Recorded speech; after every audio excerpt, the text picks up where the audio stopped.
How good was Shami today in the absence of Bumrah, Waqar? It was just fantastic, the 5 wickets that he's picked up. He's amazing, honestly, क्योंकि पहले भी देखा गया है कि या इंजरी से या कभी भी ड्रॉप भी कभी हुआ ना, whenever he comes back with a bang. Yeah. और इतना आसान नहीं है इंजरी से कम बैक हाँ, नहीं बड़ी इंजरी थी इसको. Although ऐसी विकेट्स नहीं थी कि जी को बहुत ही ऐसा आपने बहुत ही आउटस्टैंडिंग बॉलिंग की, बट लेंथ आप जितनी भी देखेंगे ना, he bowled really टाइट लेना और मुश्किल टाइम पे भी ओवर किए. जब पार्टनरशिप लगी तब भी दोबारा जब वापस लाए, and he picked up 2 wickets then also. Earlier he picked 3. So he's a genuine wicket taker. He's a match winner. You all know that, and he should be in the team all the time. Especially just think about कि अगर इसके साथ बुमराह हो, and then you play हार्दिक या एक और किसी को चौथा खिला सकते. और इसका मतलब है कि एवरेज पे ये विकेट लेता है every 2.2 overs. Yeah. And that's incredible strike. Great strike rate. और ये milestone इसने 104 मैचों में किया है. 200 विकेटों का, और उस सेकंड फास्टेस्ट है. फास्टेस्ट जो किया हुआ मिचेल स्टार्क ने किया है. सकलैन ने भी किया. Look at the ICC ODI events record for this man. Right on top. Look at that, just right on top. And there are some very massive names. Zahir, Srinath, these are big names. Bumrah is coming up. Kumble is coming. Kumble was there as well. Yeah, so Zahir.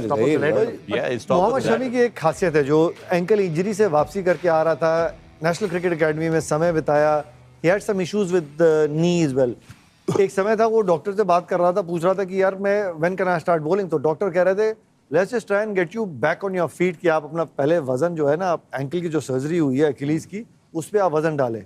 And Wasim भाई, you and Waqar भाई, you probably will be happy to know, ये अमरोहा से आते हैं, अपने farm house पे इन्होंने खुद विकेटें बनाई हैं. His way of getting back into rhythm is not कि जिम में जाके एक्सरसाइज करना.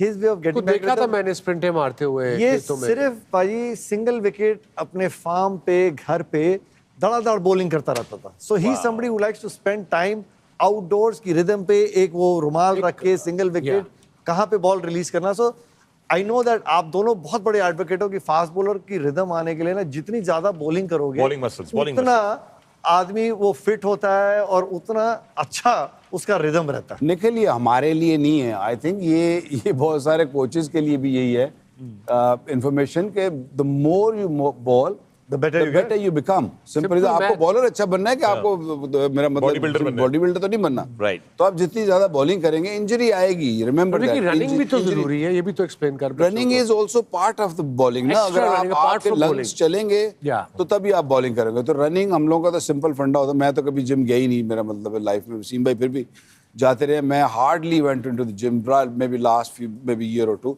Otherwise I never. Just run, जितने चक्कर लगे, और फिर बॉलिंग करो. नए बॉल से करो, सेमी न्यू से करो, पुराने से करो.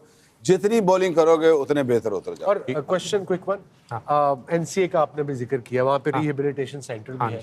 एज अ प्रेजेंट प्लेयर कितना इम्पोर्टेंट है और कितनी जबरदस्त फैसिलिटी बनाई है बीसीसीआई ने वहाँ पे, थोड़ा एक्सप्लेन करेंगे अगर आप इंजर होके जाते हैं तो. बहुत ही बढ़िया फैसिलिटी है वहाँ पर, और अभी तो नया एनसीए बना है जिसकी इनॉग्रेशन अभी रिसेंटली हुई है जी. तो वहाँ पर फैसिलिटीज़ तो बहुत ही अच्छी है. बट एनसीए की अगर बात करें, क्योंकि मैं खुद वो एक्सपीरियंस से गुजरा हुआ हूँ.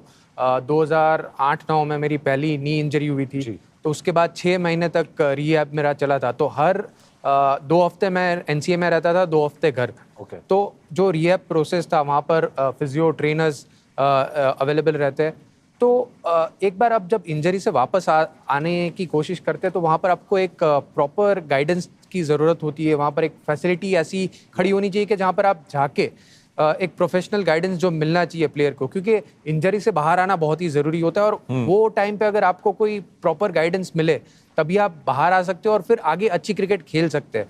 तो एनसीए में जो फैसिलिटीज़ है बीसीसीआई की, बैंगलोर में पुरानी एनसीए और इवन नई वाली में, तो बहुत ही बढ़िया. क्योंकि काफी कितना इम्पोर्टेंट है ये रिहेबिलिटेशन जो कि प्रोफेशनल रन करे, कितना इम्पोर्टेंट है प्लेयर के लिए? बहुत ज़्यादा इंपॉर्टेंट है. क्योंकि प्लेयर अगर खुद, मैं जब मेरे घर पे रहता था और रिहैब करता था और जब एनसीए में जाके रिहैब करता था, उसमें बहुत ज़मीन आसमान का फ़र्क था.